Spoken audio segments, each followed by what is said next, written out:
Hello, stupid.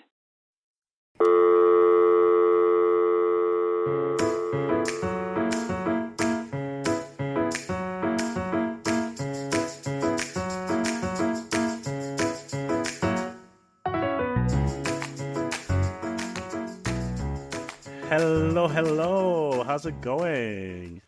Hi, good. Excited. How are you today? Yeah, I'm excited too. Because today we have a little something different. We're throwing a little special curveball for you guys. I know, exactly. So instead of being just two stupids discussing a subject that we know nearly nothing about, today we're two stupid discussing a subject that we know nearly nothing about in front of somewhat of an expert and a very A super handsome fan. Do you know him, Thank Dylan? you. once or twice. So we have actually Justin with us today. Justin, who you've heard about on nearly every single episode. I thought it was only fair to bring you and finally give you a voice because I talk about you so much every time. Yeah. Do you want to say hi? I'm so excited. Hi. Hello, everyone. I want to clarify that I'm not an expert. I would say more of an enthusiast. So Don't check me if you are an expert, because I'm going to try my best. Yeah. So I'm gonna announce the subject a little bit later, but yeah, okay. We won't. You're not officially an expert. You're the best we could get. That's so funny. Love it. Yeah. How do you feel about the fact that I bring you up and talk shit about you every episode? Well, like, I don't know if it's subtle shade. I wouldn't say it's talking shit, but like, I don't think it's even shade at all. It's just I've found myself rolling my eyes a couple of times while listening My to favorite it was on when he exposed you. Exposed me for what? About when you called me stupid? I didn't. Okay. I'm just joking. Stupid. It's fine. We have a podcast with that name now. Love it. Exactly. Yeah, so before we get into announcing the subject of the episode, Justin, are you up for taking part of a little traditional icebreaker with us? Yes. I like how you're keeping the mystery alive till like the last moment about what the episode is about. I mean, calm down. It's been 3 minutes. It's in our title. It's in the description. But for right now, they don't know. Maybe I'll go with a very mysterious title this time around. Ooh, okay. I'm here for it. All right. So for our icebreaker this week, I'm going off book here. I wanted to bring one a little couple themed, since we have a couple in the virtual studio. So the icebreaker this week is that if you had a couple's theme song, what would it be? Saniya, what would our couple's theme song be? Right? I feel like we potentially have the same answer. Do you guys want to say it at the same time? Should I count you in? Do you want to try that? Or do you want to do like they do on those game shows, like you write out an answer and then you show if it's the right answer? Look at Justin's face. He doesn't know which song you're talking about. I don't. You don't? Really don't. There's a few. I feel like there's a few. Okay, I'll trying to remember the name of it. No, if you're thinking about the name of it, then you got it wrong. You know what? I think we should do 2 different songs. I think that's fine. Okay, fair. And then that shows what you think, like, of the relationship, and then what he thinks. Look at Justin. Oh my god, he is so confused. Okay, how about you say the song that I have for you? All right. So I feel like your couple song for us would be "Delicate" by Taylor Swift. Yeah. Right. Or Call It What You Want. Also that, yeah. Yeah. Okay, cute. but I'm excited to hear what you think would be our couple song for me. It would be the Robin song, Never Broken Hearted. That is a good song. Or Elderbrook, I forget what it's called. I'm not going to sing it. The Sunday Sunday morning one? No. Maybe. But what did you have in mind? What was the song that you had in mind? Delicate. Oh, okay, yeah. Okay. Yeah. All right, Saniya, what's your couple song? I think I'm gonna go with. I mean, I could go with like our first dance song or like all that, but I think I'm gonna go with Tupac song, "Me and My Girlfriend." You know the popular lyric. It's like, "All I need in this life is me and my girlfriend, me and my girlfriend." Oh yeah. Me and Avril, like when we first started dating, I think when we made it Instagram official, we like captioned it. So I kind of like it. Seems very like I fun was and exciting. roasting Sanya this week because it looks like her Instagram caption, whenever is like Avril's in it, it's just like a hand of Avril and a beard he's holding. I'm like, stop soft launching your husband. He's weird. That made me laugh. I like that. Yeah. Love it. Cool. Well, it might be a heavier episode. We might have a lot to discuss. Not heavy, Heavy. but like we definitely don't need to I don't It's even a know long what one, to you're do. trying to say. Yeah, I think exactly. you're That's what I'm trying trying to to say. So we're gonna go right into it, and I'm gonna proudly announce that today we're gonna talk about Time Magazine's Person of the Year, Taylor Swift. Woo! And Justin, you're a diehard fan of Taylor Swift, right? Yeah. Yeah.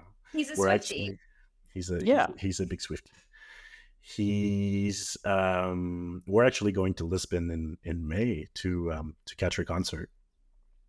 Only That's gonna place be I so could get exciting. tickets. Yeah. Right? Would you say only place you could get the tickets? Yeah. Yeah.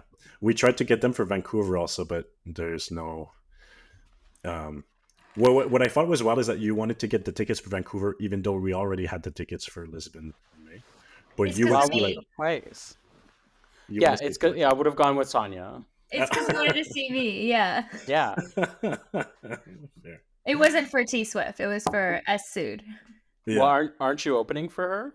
Exactly. Yeah, I'm wearing. Okay, Okay, yeah. this is my Taylor Swift shirt today. If you guys are watching on video, she had her shirt very similar to this years ago.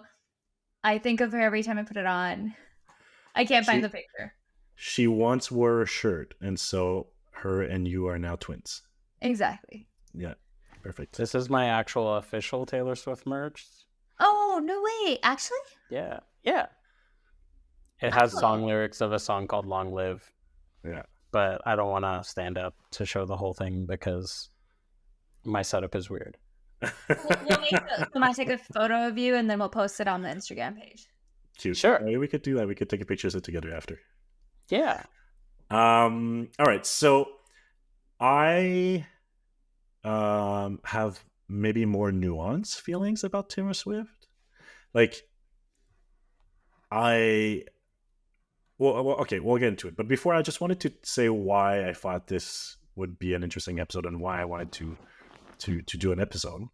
So I think she's somewhat of an unavoidable subject altogether lately. Like she just dominates the world culture. And because Justin is such a big Swiftie, we thought it would be really entertaining to have Justin on the episode with us to basically blind react to my research and call me out and put me in my place. I mean, so go ahead. Everything you're probably going to bring up is stuff I've heard of before. Yeah. It'd be the idea thing if you shock me. No. But you might not necessarily agree with everything I have to say. And that's okay. The idea is that, just as I usually do with Sanya, I'll present to both of you my research. Oh, here we go. And you interrupt me whenever you feel like you have something else to say, or you disagree, or just because you're bored of what I'm saying. I'll raise my Next hand. topic. Also, because I was tripping up on my words just now, the first few times Justin listened to episodes, he was like, "Your English is so much worse when you're recording." That's so funny. But I feel that too with mine. Like my ESL really shows some days. Yeah. Oh my god, you are the best like reader of text. Like you just read it. It's so perfect. Every time you read something that he asks you to read, it's perfect. Yeah, Stop! I'm actually gonna cry. We That's had so we, sweet. we had a friend over the other day, and who also listens to our podcast, and they were both like gushing over how good at reading you are, and I was just rolling my eyes. Oh my god, 12-year-old me could never. I was such a nervous reader. So now I'm like, oh, thank you. I practice reading to myself every day. Yeah. But also I wanted to take the opportunity to like dive a little bit deeper into my own mixed feelings about her and try to find the source of some of my discomforts. And I want to start it off by this is not even before I started doing research. I was thinking about the episode and how I would orient my research, and I wrote a little note on my phone that I thought I would read to you guys as a starting point.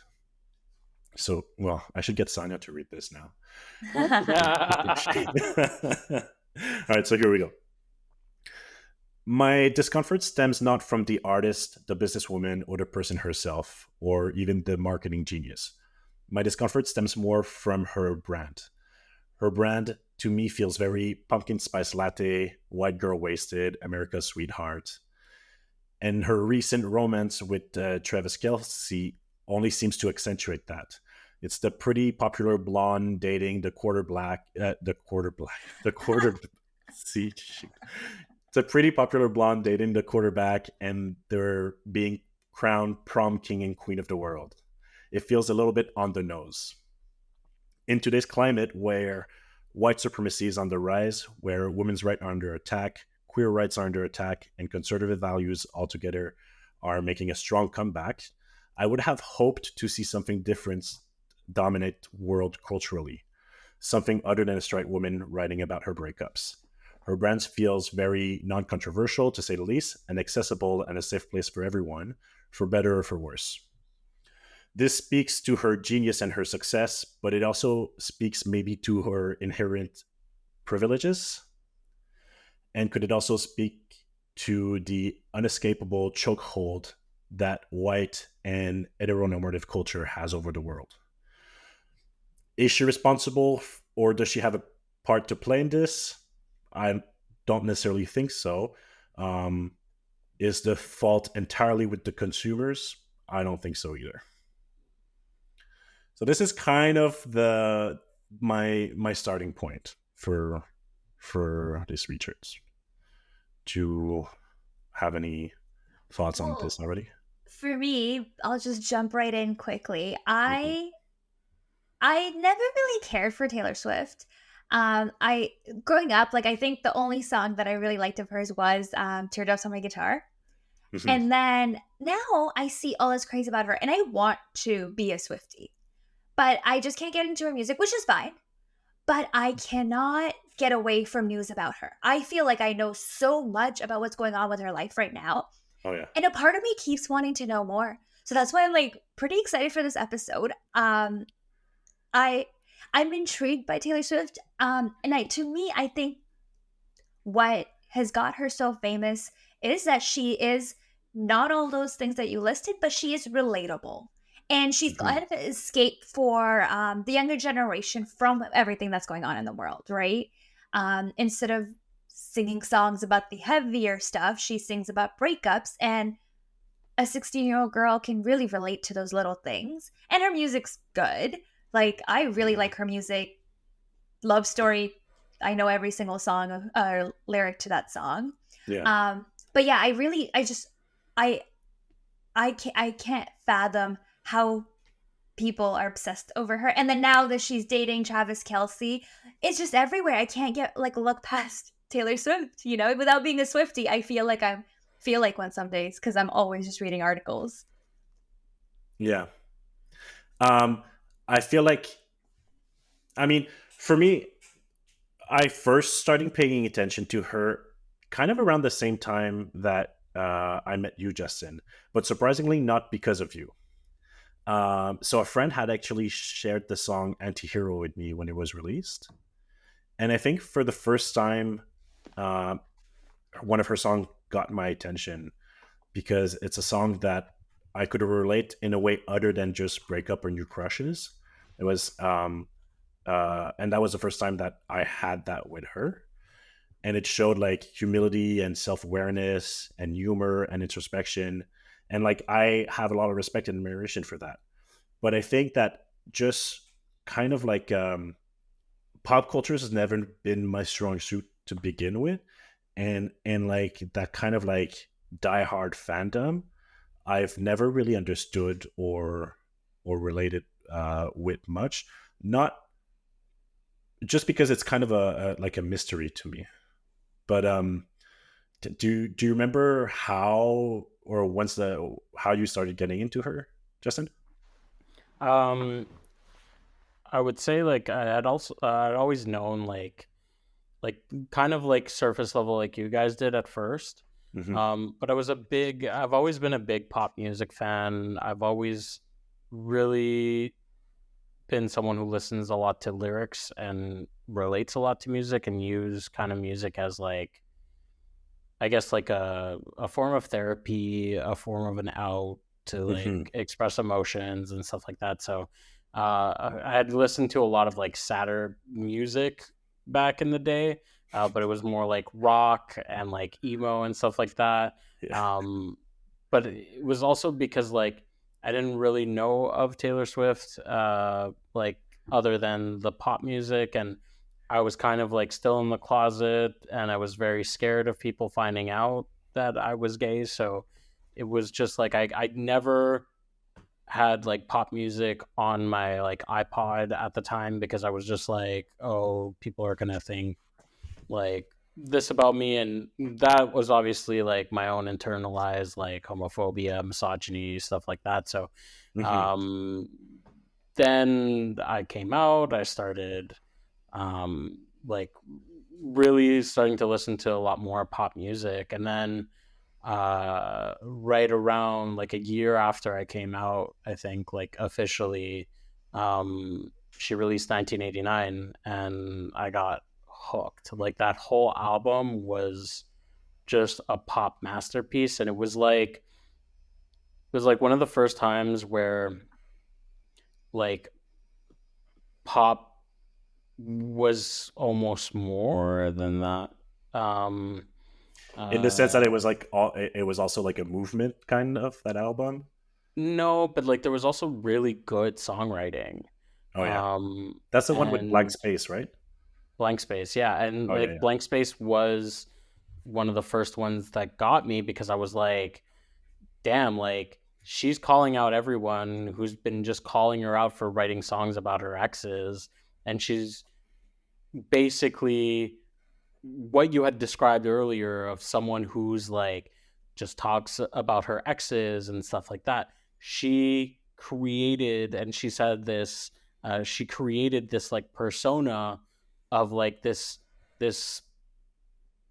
like insane girl who just like goes through men like it's nothing, and like uh one of my favorite lyrics from that song is because darling, I'm a nightmare just like a daydream, and I was just like, and it's perfect. It's like in the video too, she like overreacts and like acts like she's this like sociopathic, like stalkerish person that she's being described to be. But in reality, she was just kind of talking about her experiences, and I guess for her, it was an outlet for her to like deal with like major breakups, and she was like 16 to 19, so she was still very young, and Yeah, yes, she still writes about these experiences, but for her it's probably therapeutic, and it's been therapeutic for a lot of people because it's just like you listen to the songs, you relate with them, and yeah, you're like, I don't feel so alone. And yes, there's a lot of surface level stuff about her dating and stuff like that. And yes, that's like fun and cute and stuff like that, but that's not why I like her. Like no, I like her because of the songwriting. yeah. Yeah, and we'll touch a little bit on that in a moment, but I think you seem to read between the line in her songs much more than I do, or that I even comprehend.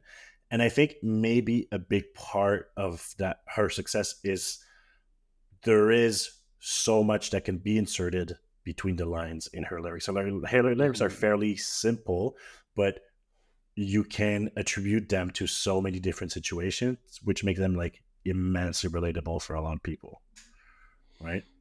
I would challenge that her lyrics are simple, because yes, in her earlier and like her poppy stuff, the lyrics are very simple.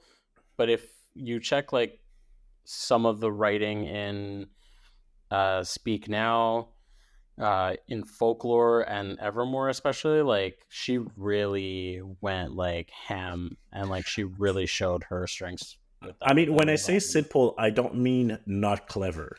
Like she definitely has clever lyrics and clever metaphors and but when I say simple, it's like accessible and Okay.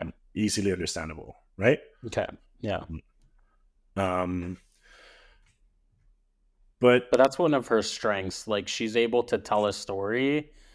Um, like there's one lyric where she says, "I'm a fire and I'll keep your brittle heart warm," and it's just like she's using like a an analogy, and it's simple, but like it's cute. It's like she's yeah, keeping someone's heart warm, right? So yeah.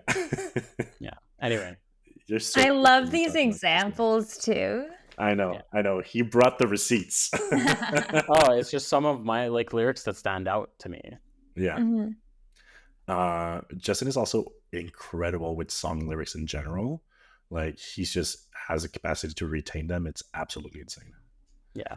And one last thing before we continue.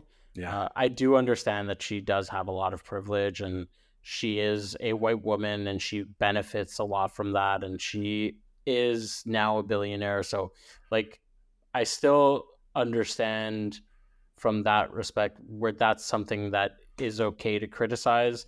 And I'm sure, well, I don't know her, so I don't know how she feels about that. But like there are certain like societal like aspects that do put her in the place where she is right now, Mm-hmm. and attribute to her success, whether Yeah. she plays into it or not, whether she's responsible for it or not. I do acknowledge that, and I'm not just kind of blind to it.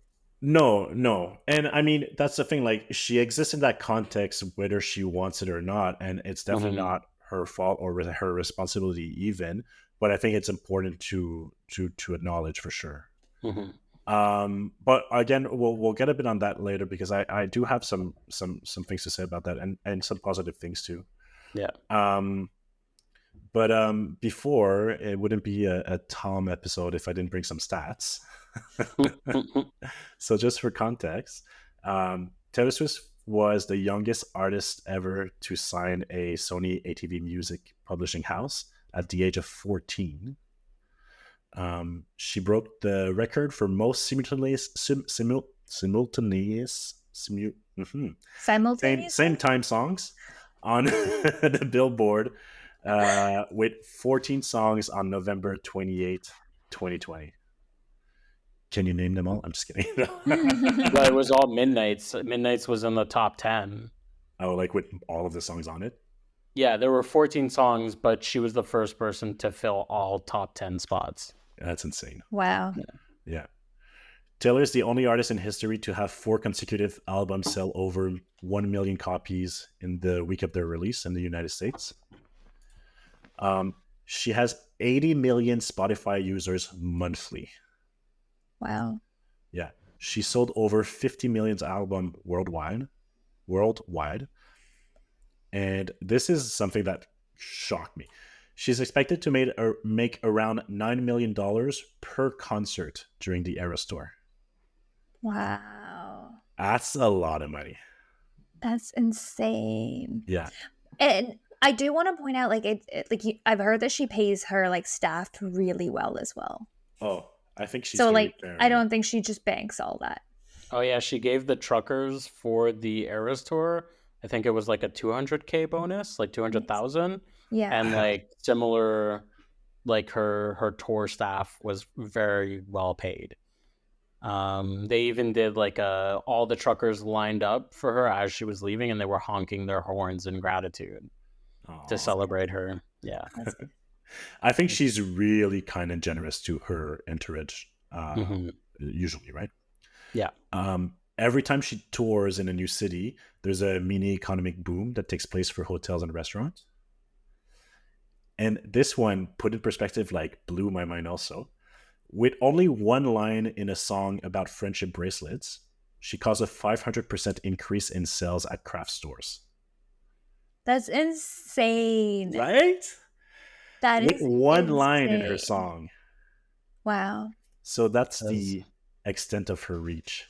I was Yeah. actually looking forward for you to talking about the bracelets because that's something I've been seeing everywhere and I haven't like Googled it, but I'm like, oh, like, because it's kind of like rave candy that they make, but it's Taylor Swift branded, you know? It's Not branded, but it's like the colors of Eras tours. Whatever. it's from her song on Midnight's called "You're on Your Own, Kids." Oh, you're on your own, kid, and she says, "So make the friendship bracelets and take the moment and taste it. You've got no Oh, reason to be afraid. You're on your own, kid." yeah. So cute. Also, another stat that recently happened: she's the first person ever to win 4 Album of the Years at the Grammys. Oh yeah. Wow. Yeah. Yeah. Did you didn't make your friendship bracelets for the concert already, did you? No, we're gonna have like a little get together to make them. Huh. That's so fun. Yeah. Can I make one even though I'm not coming to the concert? Of course. Yay. Crafts, and I love crafts. All right, so let's start talking about the good. There's a lot to admire about Taylor Swift. So you already told us how you became a fan. Do you know what's one of the things that you admire the most about her? Maybe, Justin. I think it's just like she tells a story, and I relate a lot emotionally with songs. I'm also very much a romantic, so she talks about love. She talks about every single aspect of love: the falling in love, the being in love for a long time, the heartbreak that comes with it. She also has songs about different things, but really, I think something that she's really good at is romance and love. And I think that's why she does write about the breakups, but she does also write about the positive aspects of relationships too. And So for you, it's really the songwriting, right? That you exactly, and the stories, like just the storytelling, the emotions, the relatability, and like the emotions. She's like yeah. fun and yeah. What about you, Sanya? What do you like about Taylor Swift? I liked her old stuff. That's all I kind of know. I haven't really looked into her newer stuff, but I like how like when like Love Story comes on, everyone's gonna know the lyrics. Right. It's like the modern day like Wonderwall Right. almost. That's so true. Right? Like that's how I kind of look at it. I think like yeah, like if you mention Taylor Swift to relate to someone, they're gonna know. They're gonna have an opinion about her. That's for sure. Yeah. Right? Yeah. Well, clearly she speaks to people on a deeper level. Like her music has an incredibly wide reach. And I think she brings a lot of comfort and validation and a bit like Justin was sharing earlier, a lot of healing in her songs also for people. Right. And through her lyrics, like I said, there may be a little bit sometimes on the simplistic side, although that's debated on this podcast today. They're definitely relatable and show a very deep understanding of like the universal human condition, right? And I find that actually very admirable and kind of surprising for someone that comes from such privilege to be able to to kind of relate and to unite people as humans beyond fame and status and social economical condition, right? Like no one could argue that she's out of touch, because it really doesn't feel that way. Mhm. Like, do you know what I mean? Like, it feels like for someone who comes from her kind of privilege, she's able to reach people who are from very, very different conditions. Because she doesn't cover topics in her songs that are not relatable, right? Like, I Right. think heartbreak, romance, all these things are universal, no matter Exactly. where you come from. And she doesn't sing about fame or bling or Versace or money and stuff like that, right? Mm-hmm. Her career is also fascinating. Just to to look at her career itself, like, she's a legit superstar, and at this point, that's what she's selling. Also, her music is good enough to back it up, but I feel like her current immense success is built on her stardom at this point more than on her music, and that's not something short of like a masterpiece in like career management itself. Do you know what I mean? Like, it's um right now what she sells is Taylor Swift more than Taylor Swift's music. Mm-hmm. Yeah, no, that makes sense. She's I watched this like 2-hour documentary where this person really goes in depth about her career, and she, well, first of all, her parents were, I believe, in finance. No, her father was in marketing. I have it here. Marketing, yeah. No, sorry. Her mom was in marketing and advertising, and Yeah. her dad is a stockbroker turned vice president. Yeah, so like financial, like Yeah, exactly. Yeah, advisor. right. But yeah, since day one, she has managed her brand. Like everything she has put out there has been her brand. She's been aware of her brand. She understands that she is selling a product. And that's a very delicate balance to maintain, especially over such a long period of time, right? Oh, delicate. Is that a song? Yes. Yeah, we literally just named it as our couple song earlier. Oh, yeah. But she said she's had to reinvent herself multiple times, and she doesn't necessarily share much about her personal life until she chooses to, and it's usually through her music. Yeah. She could probably also she could definitely write a book on how to run a career, and she's being studied and taught at universities around the world, in writing, in PR marketing, and in management. There's at least 10 colleges classes devoted to her, including one at Harvard, that the professor Stephanie Bird compares her work to poet William Wordsworth. Wow. Yeah. So like, people are agreeing with you, Justin, that her writing is it's not that simplistic at all. I think what you were trying to say is like pop is simple, right? Like pop is not poetry. Oh no, it is. But like, I think what you're trying to say was like pop music is a very different, and I don't know, I'm trying to defend you here. I'm digging myself in a hole. Never mind. I'm out. I think what I mean is like, it's not cryptic. Yeah. Right? I mean, no, it is, I think. Yeah. Yeah. No, that's fair. That's fair. She has a line that's like literally says, "Your Midas touch on the Chevy door, November flush, and your flannel cure. This storm was once a madhouse. It's made for you. It's made. Damn it! Wait. You got this. You can do it. Sing it. It's gonna help. Anyway, no, I don't want to sing it. That's why, and that's why I'm having trouble. Yeah. This storm was once a madhouse.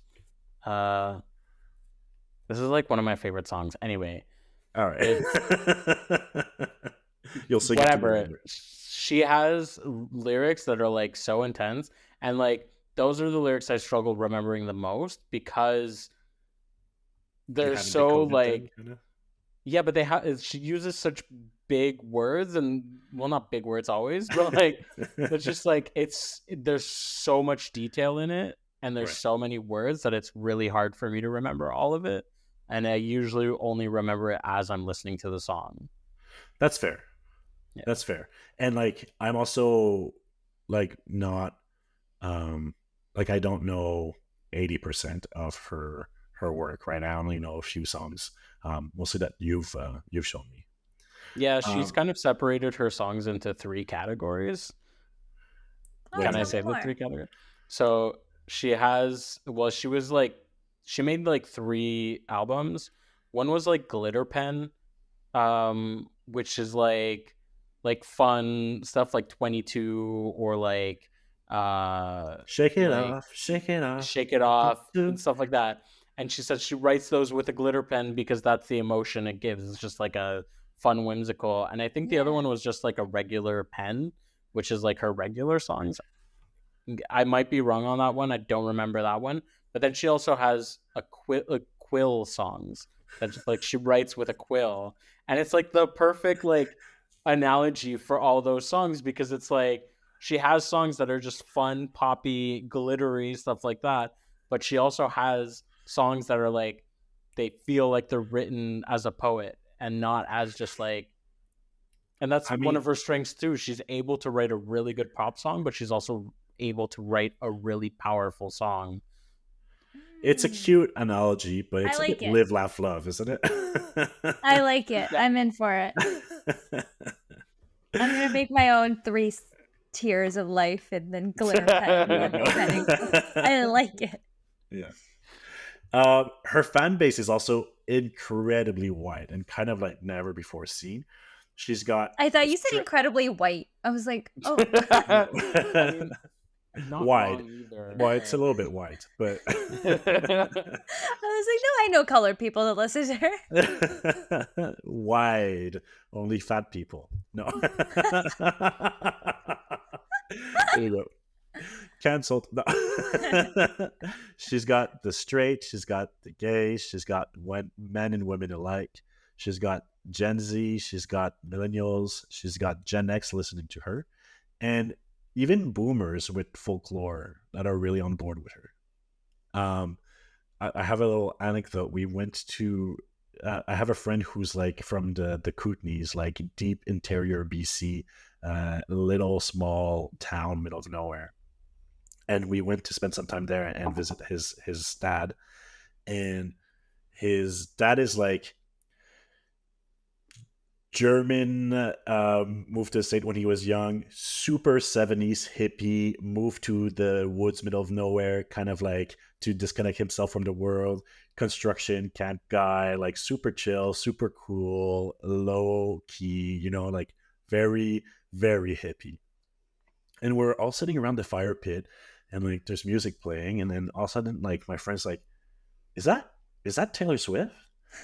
And his dad's like, oh yeah, do you know her? Yeah, I discovered her this album lately. It's pretty good. It's pretty. She's pretty talented. Like, do you know her? And he was listening to folklore. I love that. That is so fun. Yeah. So she does have something out there a little bit for everyone, it seems. And her fans are loyal to her, but she's also very loyal and generous to her fans. She took a stance against Ticketmaster, for example, for the price of the tickets for her Eras tour, and apologized to her fans for having to deal with them. She apologized a few times also for like just misleading and being a little bit teasing with the announcement of her albums, and disappointing fans when she didn't. She gives them their all on stage. She really gives all her love and energy on stage, as opposed to like Mariah Carey, for example, who gives the absolute minimum on stage and less than that even, right? And she seems personal. Let's not go there. And she seems like genuinely grateful to her fans. I was reading an interview with Time magazine. Which, by the way, reading an interview with Time magazine kind of made me fall in love with her. She sounds pretty freaking amazing. And she was saying that um, about rehearsing for her tour. She said that I wanted to be so over rehearsed that I could be silly with my fans and not lose my train of thought. And she also even like stopped drinking for the occasion, saying that like doing that show with a hangover, I don't want to know that world, right? So she's really freaking dedicated. Um, she strive. Okay, yeah. This is. I mean, no, I think you guys will agree. She strive where other women artists often fall. Um, Patriarchy is almost always after women who experience success and fame. And in Taylor Swift's case, not only that she survives many attacks and attempt to diminish or even demonize her, she kind of always comes back stronger and more popular from them. Mm-hmm. Right? And her success seems to only grow from it every time. And like any woman in the spotlight, she's held to much higher standards than men in her position. Although there's not many men in her position currently. But what I thought interesting when I was writing that is like, wait, I'm kind of guilty of that today myself. Because pop culture is not typically a subject of choice for me on this podcast or any time. And the thought never really occurred to me to scrutinize the career of any man in pop culture. But why do I even care to talk about her career and scrutinize her? And like right now especially, there was like one point when the whole Kanye debacle kind of happened. Yeah. In that recording with Kanye in the phone call, she says like, I'm like seconds away from overexposure, and like I don't know what she said exactly, but like she was like aware that like one wrong move and like everyone would hate her. And I feel like that's kind of happening now with just her being at a football game. She's not doing anything wrong. She's supporting her partner, and so many people are giving her so much bad like criticism just for being at a football game. Yeah. And like saying that Taylor Swift is ruining football and stuff like that. But it's also because she's very near overexposure. I don't know if that's like accurate. I'm not someone who can like I'm not a PR person or stuff like that, but it kind of is starting to feel kind of like 1989 era where she was like on top of the world. You had really so much success, and it feels like right now it's like she's on a very fragile kind of thing. Well, I think the big difference between now and then is that then she was not outspoken at all about her political views, and now she really is, right? Yeah. So, which I think is great that now she used her platform for change. Like she's pro-choice, she advocates for gender equality and like LGBT rights. She's a vocal critic of racism, white supremacy, police brutality, sexism, and homophobia. And she condemned Trump policies at any time. And so I think because she's now using her fame and her platform for bringing attention to her political views, that makes her a bigger target now, especially in spaces where those views are not welcome. And that must have came as a shock to many people because, like I said earlier, she used to be so uncontroversial and so easily digestible for everyone, and a lot of people who maybe became really strong fans and don't align themselves with their view right now are even more resentful for it. Right? Yeah. Because and like you said, to be like she's mentioned it in the documentary Miss Americana, where she was like, you have to be a good girl. You are like, this is what you are, and you can't be outspoken. You can't do this and stuff like that. And then now she has a song that literally says "fuck the patriarchy" in it. So it's like, she does. Yeah. Nice. But you know what? Like, I feel like the stances she's take in her being now standing out for things but she's still standing up for the good reasons. She's not standing out for like doing drugs and partying too hard and all those things that some artists end up taking a downfall from. I really hope for her she does take a little step back after her tour is done, and like, because right now with her tour happening and dating an NFL star that just won the Super Bowl, like I think there's a lot happening for her, and like I just feel like people are gonna hate no matter what. Like, you're gonna have haters if you're in the light, and like I really hope she takes some time for her own mental health. Well, it's also that since 2019, in April, she will have released 5 new albums on top of 4 re-recordings, and she still has 2 re-recordings to go. So she's like just producing, and like it's like Taylor Swift factory. It's like next album, next album, next album, next album, and it's selling and people are buying it. So she's doing the re-recordings a lot for the fans and releasing new music because she genuinely loves writing. But I can see how that can be a lot of like exposure for her. Yeah. And she's doing well and she's reaping the benefits of it with massive successful tour. Like, I think, well, Folk Lover wasn't as successful. It still was a really successful album, but Folklore Evermore like kind of brought her back. Midnights was insanely popular, and I anticipate that she's gonna sell like crazy the next album that's coming out, the Tortured Poets Society or Department, sorry. And she's also like just in love with the work, and it shows, right? She loves her work. It's her passion. Writing music is her passion. Managing her career is her passion, and that transpires through, right? But like, she just does it for the work. But at this point, her work is fame, and she's just so good at it.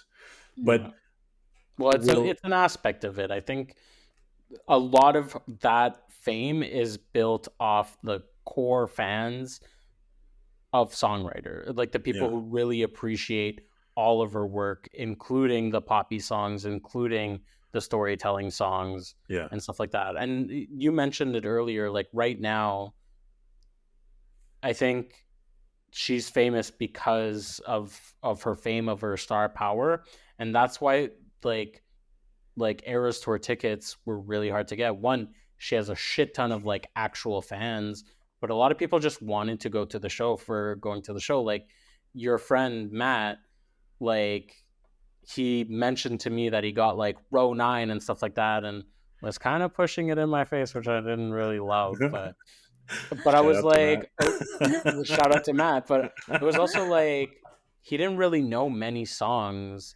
They're just concert people. They just like to go to concerts. So, which is great. But I didn't love that he shoved it in my face, kind of like when I'm like a diehard. But I get it. But I get why you would want to go to that. But there's a lot of, and I'm not saying like anyone can go to her show. But it's like a monumental historical event almost, right? I think if I had like expendable income, I'd be like, I'm gonna go. She's in town. Why not? It's a place to be.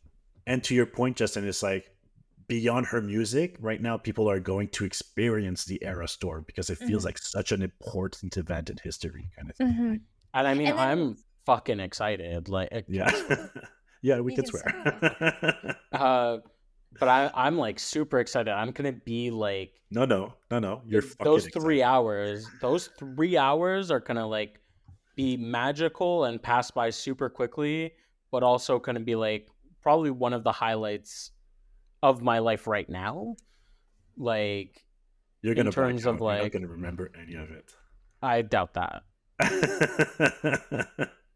What are you wearing?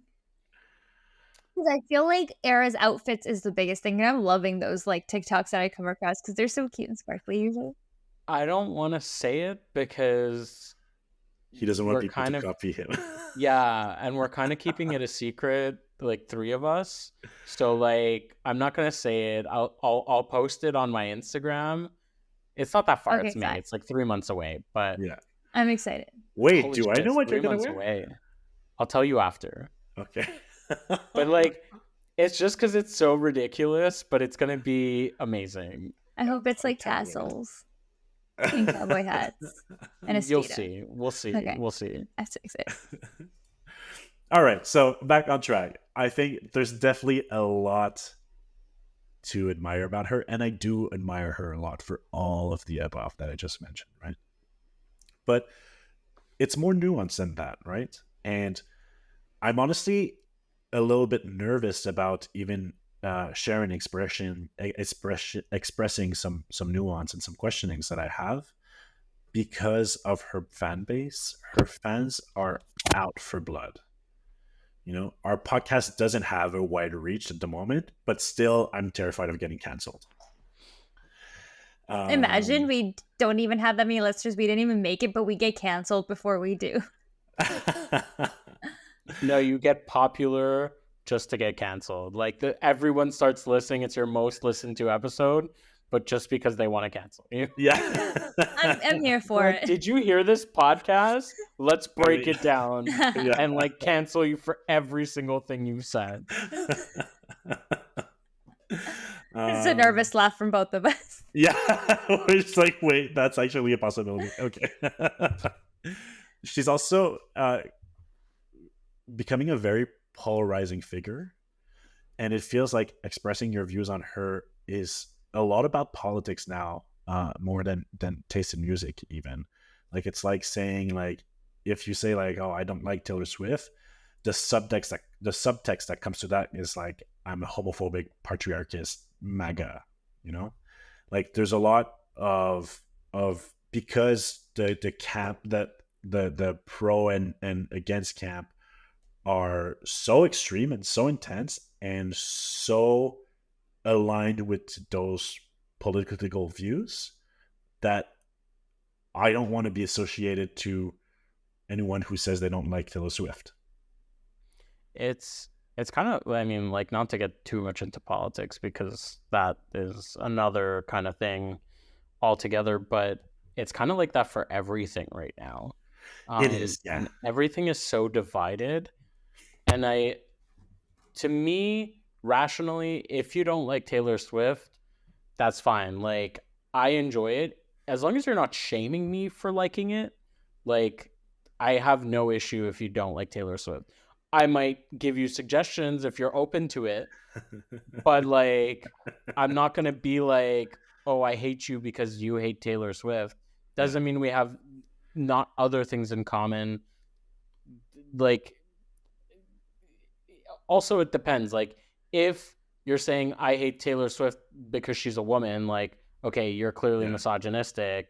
Like, if it's like really problematic reasons as well, like, I might not like that person, less because they don't like Taylor Swift and more because they just have like problematic views on things. But I don't think I can't speak for every single Swiftie. No, for sure. Like, a lot, like, but I feel like there's a lot of them who don't maybe do that work of separating musical taste from the whole movement. I mean, there's a lot of people who don't do that for a lot of things. Oh, 100%. Like, yeah, I don't disagree. It's just, it comes down to like intelligence, maturity, insecurities, stuff like that. Like, not saying that people are like not intelligent, Saniya. But I didn't see that one coming. I'm so like nodding along. You go, Justin. No, I'm just kidding. But like, it comes down to just like, I guess, levels of maturity, and she does have a lot of young fans, and there are a lot of fans who just like, oh yeah, they're dealing with things. So to them, it's like, if you don't like Taylor Swift, it's almost like an extension of them to like, you don't like me. So no, and like, I get that. A lot of like, because a lot of people relate to her so much that they like see themselves in her type thing, or see her in themselves, and I guess people will take that personally. And that's fair. She's also been attacked a lot, so like, people have been on the offensive for her because she's just, and we're about to get into that. Because like, again, like, thinking back on the way I opened the episode, and and what I'm about to go into now, I think a lot of my discomfort surrounding her stems mostly from her fans. That's Um, fair. and but before we dive into that, I said that we would talk about her privileges a little bit, and I think it's important to acknowledge.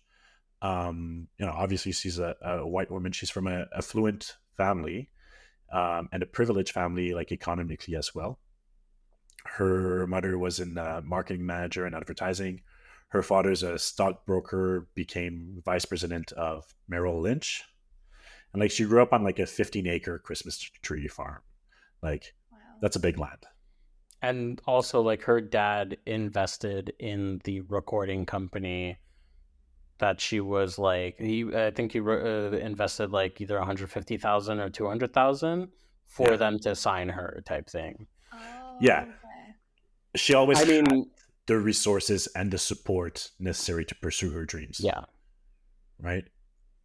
Um, she's also kind of the perfect fit physically for the role of America's sweetheart, Yeah. right? Which definitely helped her launch her country music as a teenager. Mhm. Mm-hmm. Um, she's non-controversial and internationally acclaimed, maybe the way only a white person can be, in the sense that I was reading up on white culture and how we often equate white culture to no culture, and that transpires that soon becomes, well, if white culture is no culture, then white culture is like the baseline for culture across the world. Do you know what I mean? Are you following, Sanya? Ish. In the sense, I'm kind of hung up on how she's non-controversial because of that, though. I'm not saying she's not controversial because, well, yes, in the sense that like, so because she's so um like, because she belongs to like, America is the biggest export is culture, and because she belongs to a culture that's considered like the baseline for culture, Mm-hmm. she's welcome and widespread everywhere. Do you know, she belongs to the baseline Okay. Yeah. internationally. Fair. I know that wasn't the most eloquently put, but what I'm getting to is that it would be difficult to imagine a person of color or a queer artist doing the same thing, getting the same kind of success internationally and universally. Well, also, like, she won't be immediately judged for those factors either, right? Like, she might be criticized for her actions, for her privileges and stuff like that, but for the most part, people will just criticize a black person for being black, right? Yeah, Or they'll have their own biases, yeah, and their own kind of, I guess, stereotypes of that, and yeah, she's kind of immune to that as a white person. She's not necessarily immune from the like misogyny, yeah, and that's kind of most of the things she does get, but like she does have a lot of privilege, and yeah. that's just a fact. Mm-hmm. I was just reading actually earlier about Oklahoma country radio station that refused to play Beyonce's country single because it's not a country song. But the only reason it's not a country song is because it's Beyonce and she's black, and so they refused to play her on their country station. Right? The one she just released. Yeah. Mm, that's Wow. Right. Wow. But all of this, it's only her existing in that context. I don't think any of this is her fault, and I don't think she can be blamed for taking full advantage of that either. And I also don't think that she denies that she exists with those privileges. Mm-hmm. I think she is aware of that as well. yeah. Right? Yeah, she does have, like, I think my only criticism of her is that, like, she is very outspoken politically, but it's it's somewhat safe at times. Yes. Yeah. And she could bring up a lot of things. She has a lot of power, and it's not necessarily her responsibility. So it's like, maybe it's unfair for me to say it, but she does have a lot of power, and she could influence a lot of people towards good things, but it could also affect her career. So like, I understand that. And also, not everyone has to be an advocate. Like, No, but definitely when you not. have that much power, it does bring into question why you're not using that power for. And let's talk about that power that she has. Okay, her fans are some of the most loyal and aggressive out there. They're very quick to jump to her defense rather than acknowledge any wrongdoing on her part.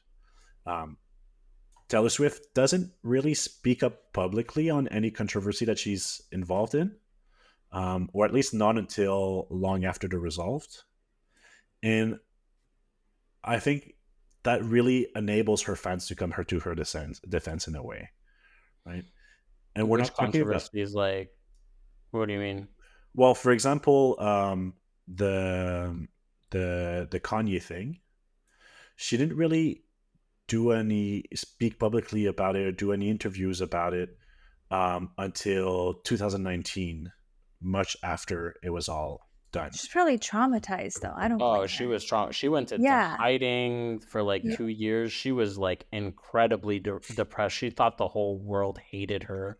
But she did release a statement that was kind of like from her PR, and everyone like destroyed her for that statement. And like, it was to the point where I was kind of like going into hiding and almost had shame for liking Taylor Swift, because everyone hated her at some point, and it was like, it was intense to the point where it was like, if you said you like Taylor Swift, you were judged by your friends.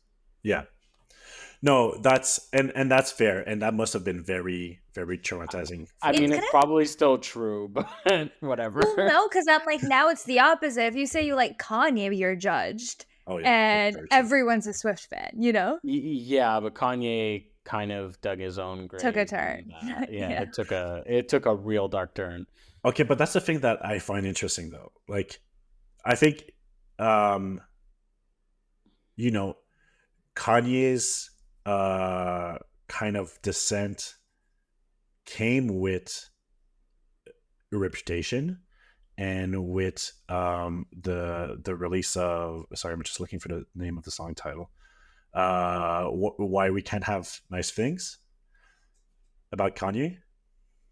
No, not at all. His descent didn't start from that at all. Actually, people were like, reputation.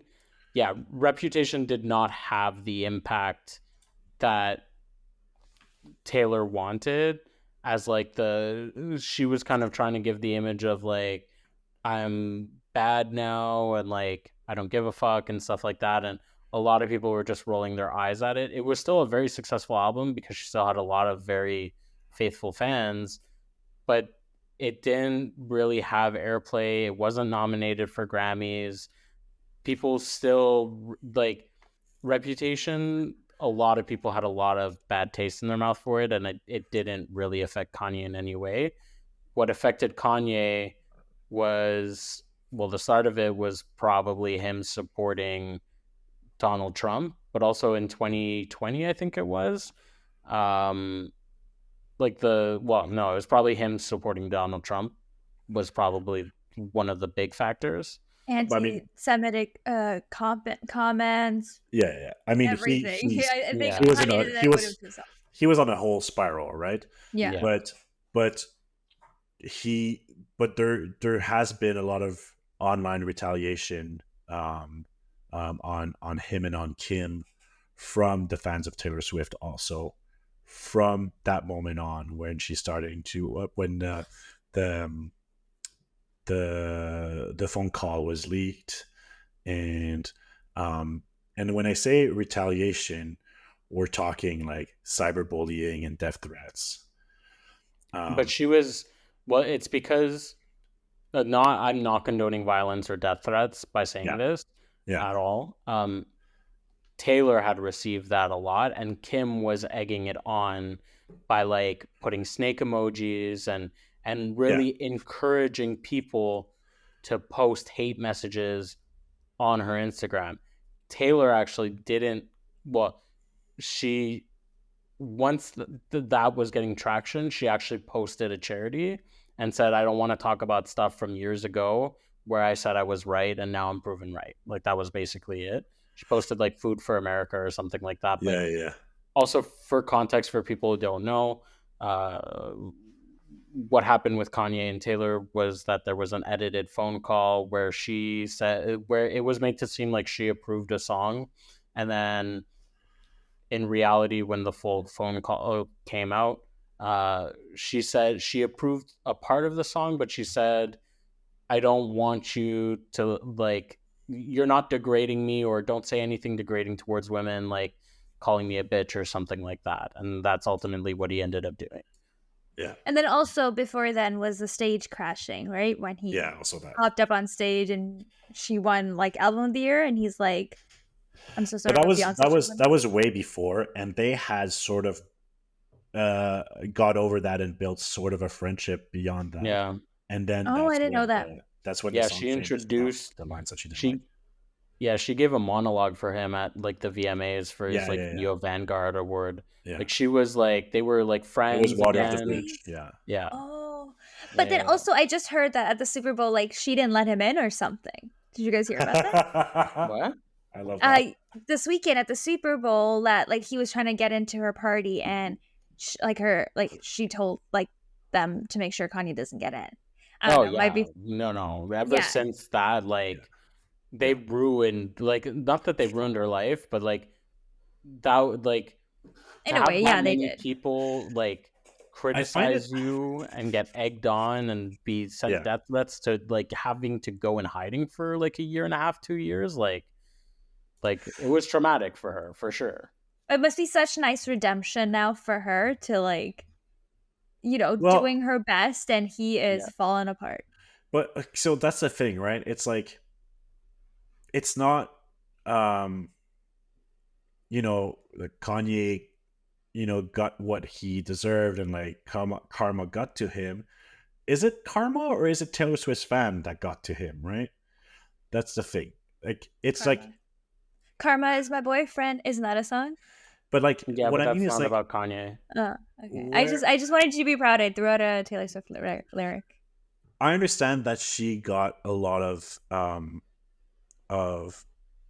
that same hate and that same bullying done onto her, but I still don't sit right with the fact that she's sitting by and letting her fans dish it back out. I mean,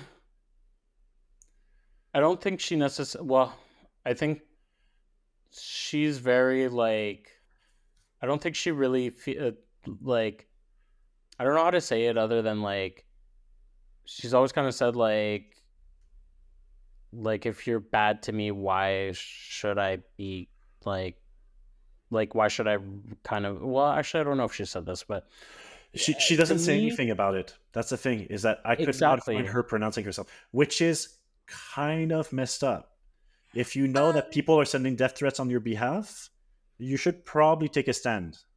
okay, Yeah, but looking celebrity drama though, when things like that happen, unless the celebrity's instigating it, I don't personally think it's the celebrity's fault what their fans are doing. And I It's not would her fault, but she has some power to intervene. but that's also like very extremist forms of her fans, because like even if she were to say something, like people would still do it. You know what I mean? I And mean, and she would still be on. the right side to at least have said something about it, right? Of But she's kind course, of and like keeping like her hands clean of it. And like I'm saying this because it's not an isolated incident, right? Dua Lipa received death threats from Taylor's fans for an interview that she did, in which the interviewer was asking her rapid fire questions, and they asked her Kanye or Taylor, and she chose Kanye based on the music, and then started receiving death threats. Um, the fans allegedly sent death threats also to Travis Kelce's ex for God knows what reason. There's a reporter called Chris Panella who received death threats and was bullied with homophobic slurs online. They even tried to mass email his boss to get him fired, all because he wrote an article debating if people should see the Renaissance concert or the Era concert. And like his piece wasn't even negative towards Era's concert. He simply concluded that if he had to choose between both, he would choose Renaissance. Yeah, I get it. I mean, and this is the kind of stuff that I would like to see her make statements about.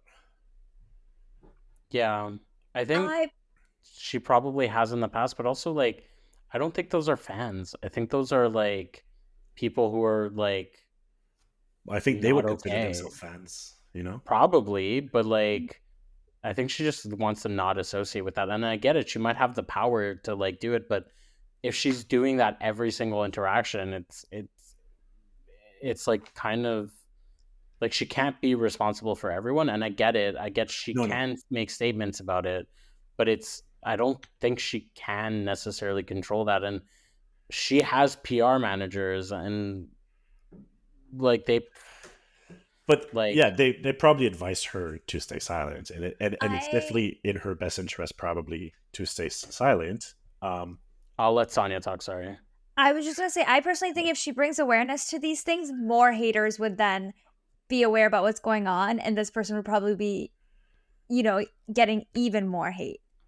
And that's what I'm also thinking as well. Like, it could potentially worsen this situation because then people could be, well, one is it'll be like spotlighting it, but also people could potentially be like,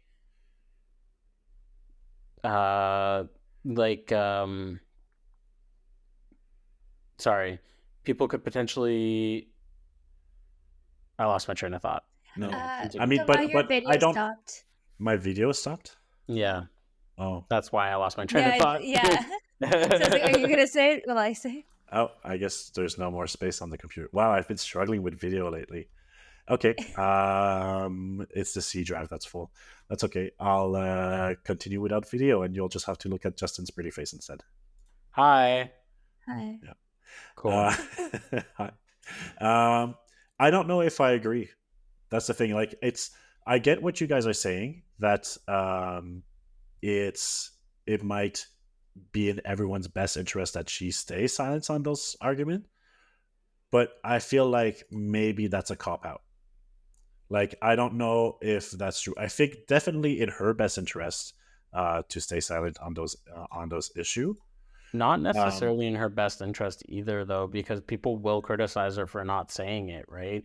It's kind of like a lose-lose situation, but also I think bringing more attention to it will bring more people, and I've seen her call out like people before, and I've seen just anyone call out fans, and a lot of the times the reactions are like, "Oh, don't worry about it, sweetie. We have this handled." Like a lot of people will just and I don't know if this was Taylor's fans or someone else, but like I've seen it situations where like fans are called out and they still do it anyway. I mean, that's very people fair. are just going to do bad things. Like, I'm thinking like the Selena Gomez and Hailey Bieber situation. Probably, where they both actually like been like, stop doing this, and it just doesn't stop. It didn't. It didn't even change the situation. That's very fair, but if it's going to continue regardless, don't you want to be taking a stance that at least you're against it? Like, well, like Scooter Braun, for example, has been literally begging for a ceasefire for years. and pleading with Taylor to get her fans off his back. His entire family is being harassed and receiving threats. His children are being targeted. Like there's comments like, "I hope one day his children will wish that their father was dead." Sorry, who is this? The Scooter reporter? Braun is I don't remember what he basically purchased the rights to all of her previous music. Yeah, but he also kind of bullied her online with the Kanye thing. Yeah, he was not great to her at all. He was not great to her at all. I think like that's the thing. Like I agree that these people are in the wrong, but that is not the way to go about it. But he's also like calling for ceasefire when the only thing she wanted to do was buy her albums, and then he sold her masters to another company, but made it very clear in the contract that that company cannot sell it back to her. Oh no, So it's 100% fucked up.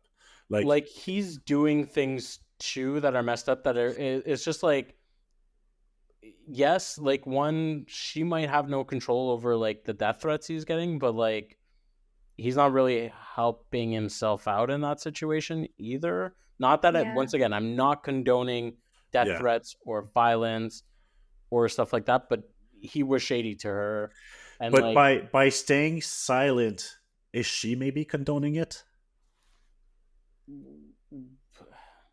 I don't know, because at the same time, if she goes, "Hey guys, stop bullying him," and then obviously people are going to be like, "Why?" And then she then again puts light to what he's done to her and bringing it back up.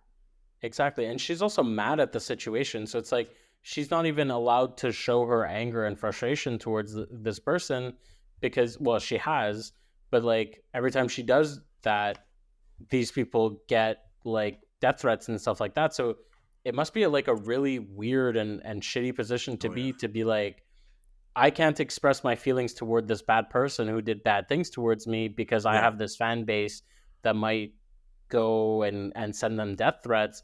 And then it's like on the other end of it, it's like she's not necessarily gonna say good things about this person who like screwed her over. No, and on that, like I agree, like it must be a very difficult situation to handle. And I think at that point, that's why she probably leaves it up to her PR team, who are professionals in dealing with that, because she's had posts sometimes where she's been impulsive and posted things, and it's kind of backfired on her. So it's like it's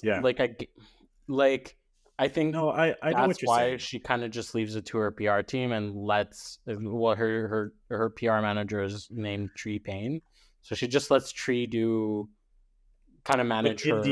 In the end, her PR team are under her employment, and if she wants them to do something different, she just has to ask for it. Yeah, I mean, I understand that they're probably advising against it, but that sits really difficultly with me. Like, I mean, I think bully in general is a very difficult subject for me, and it's something that I really, really never stand behind. Yeah. But you know, the one that got me is the reporter, because he's not playing the celebrity game here. Like, he's just writing an article. It's just his career, and he did say anything wrong. Yeah, and that one doesn't sit right with me here. It was kind of happening on the other end too, like where the Beehive was, and like I'm a fan of both of them. I love Beyonce and Taylor. I went to the Renaissance concert. Like, yeah, I love Renaissance as an album. So I was kind of noticing that both sides were kind of attacking each other, and they actually addressed it in a very positive way, where Beyonce showed up to her movie premiere and took pictures together, and she went to Beyonce's movie premiere, but she actually put like I adore Beyonce. I don't know if it was something along the lines of I adore Beyonce. I've looked up to her, blah, blah, blah. And she kind of squashed that beef of like, stop going after Beyonce because I admire her, without explicitly saying it. And I think that's kind of a clever way of doing it, because I think fans of different groups are always going to fight with each other. And I think that's like a really big monster that I don't necessarily think like just like politicians, for example. Politicians can say I don't condone violence towards like Democrats towards Republicans and vice versa. It's still going to happen. And yeah, but for me, it's a little bit like you. Like I'm also don't know where I'm sitting on this. Like I don't know what responsibility is hers and what isn't. But it's a bit like you said with um, her political statements, also where because she has such a big platform and because she has so much power behind it, shouldn't she be trying to use it better? I think so, but I like it's hard for me to say that. Like obviously, yes, in a perfect world, in a morally like perfect ethical world, yes, she should.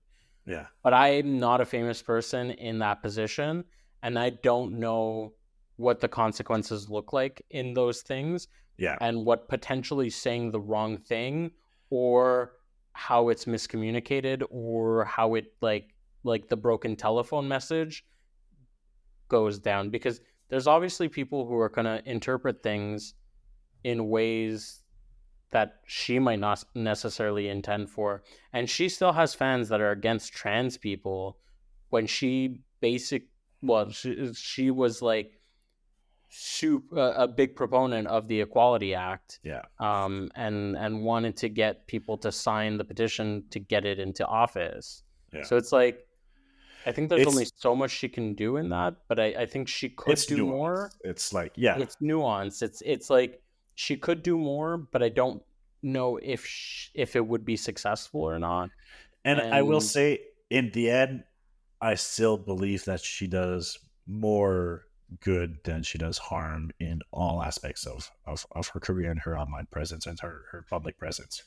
I agree. Like, she didn't have to do anything with the Equality Act. She didn't have to call out Trump. She didn't have to call out like the Republicans during the BLM movement and stuff like that. And she did, and it was very big risks for her because of the image she had prior, but also like yeah, she's not a perfect person, and I don't like it's hard like. It's hard because I really do admire her and appreciate her work, and it's hard for me to not be biased. Yeah. And that's why I think you're doing a really good job at that, though. I think like you're typically, it is possible to have a lot of admiration for an imperfect person. Yeah, and it's like, and I think we need to make more space for that in pop culture in general. Yeah, and yes, she should call out within the world. Yeah. Yes, she should call out violence and stuff like that. But like I still like her, even though she doesn't, and maybe that makes me an imperfect person. But also, I'm sure there's a lot of artists who don't get held to the same standard as that, right? So no, 100%, and it's not a all or nothing situation, right? I think there's still so much room for admiration and for loving her career and her work, even though she sometimes do faux pas, right? I think I do faux pas daily, right? Also, Saniya, I'm sorry, I feel like I talked a lot and you didn't get much input. Oh no, this is very interesting, because I'm like, he has the research, you have the personal experience, and I'm just the bystander. You're just a pretty face today. Yeah, I'll try and send you a playlist, because I know you said you wanted to get into her, but it depends on the type of music you like. So it's like, I go through like waves, but I'm more of like a dance music kind of person. Okay. So I think that's why I find it a little hard. Okay, next time you're depressed, let me know. Yeah. Well, ever since we started dating, I ended up with a few of her songs on my library. Just that you figure you're able to guess which songs I have on my library? Well, I saw two. So I saw Renegade and Cruel Summer. Yeah. I imagine Delicate. Yeah. Call It What You Want. Yeah, but only recently, only today, because I realized I was looking for it and I didn't have it. Oh. Anti-Hero, because you just said it. Yeah. I'm not sure. What other songs? What's Sing it to us. No, it's Don't Blame Me. Oh, that's such a good song. Yeah. That's a bop. I feel like, Saniya, you would like the same as I do, because I also like the more like electronic and like a bit dark and twisted ones. Yeah. You know what? This is sad. I don't have one song of hers. You might actually really like Reputation, because it has kind of a bit more of a dancier vibe and a more poppy vibe. And also Midnights. Midnights is a really good album for that as well. Yeah. And you know what? The reason I don't have it is because like her really popular ones are just played on the radio all the time. So if I ever like, turn on the radio, I always hear them. So I know the lyrics. Yeah, that's the thing. They're in my head without even having them. Yeah. Ever since I said Karma is it boyfriend or best friend? Karma is my boyfriend. Karma is my boyfriend. Okay, it's been stuck in my head. Go ahead. Karma is what else is Karma? A god. Karma is my boyfriend. Karma is a god. Karma is the breeze in my hair on the weekend. Karma is a relaxing thought. Aren't you envious that for you it's okay? I'm not singing anymore. And I hope it's gonna be stuck in everyone's head the rest of today. In the end, I stand Taylor Swift, if only because she brings so much joy to Justin, and he is the cutest thing ever when he sings her lyrics. He lights up when he hears a Taylor Swift song. Yeah, but also like you've never experienced me when I'm in depression Taylor Swift mode. And thank God for that. Because those are really dark places sometimes. Too funny. Yeah.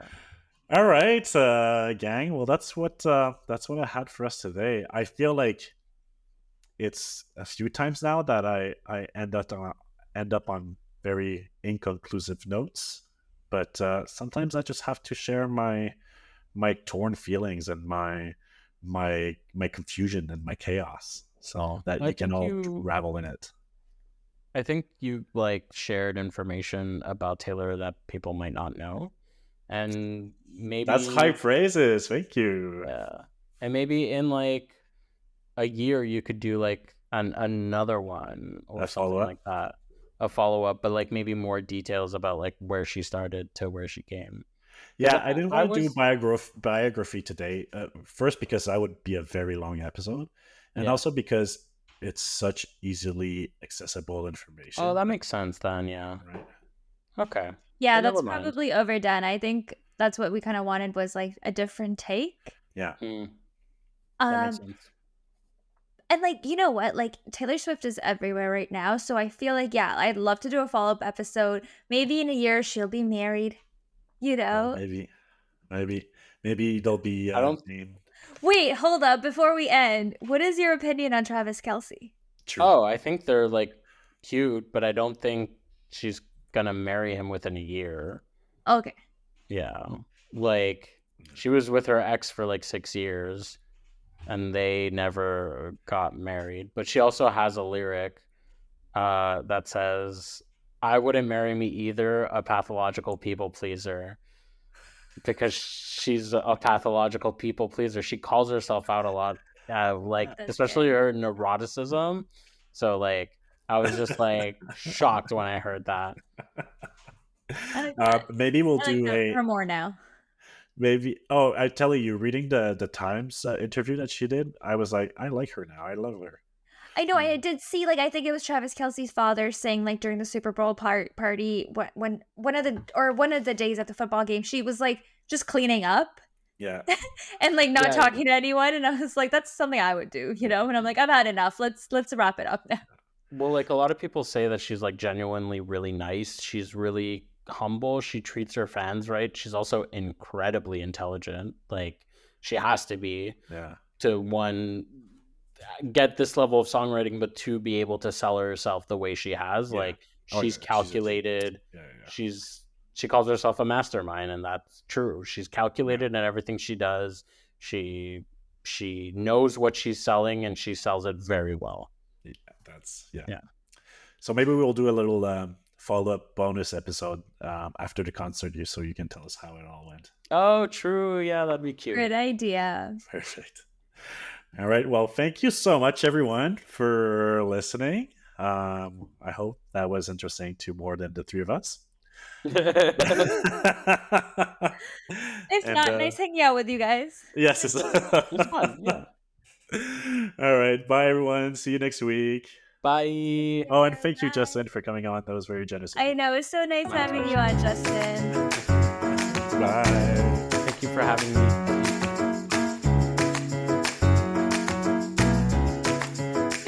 Tell Me Like I'm Stupid is created and produced by us, Saniya and Thomas. You can follow us on Instagram at Tell Me Like I'm Stupid. If you'd like to support us, please subscribe and review on your favorite podcast streaming platform. Our cover art was created by Ish.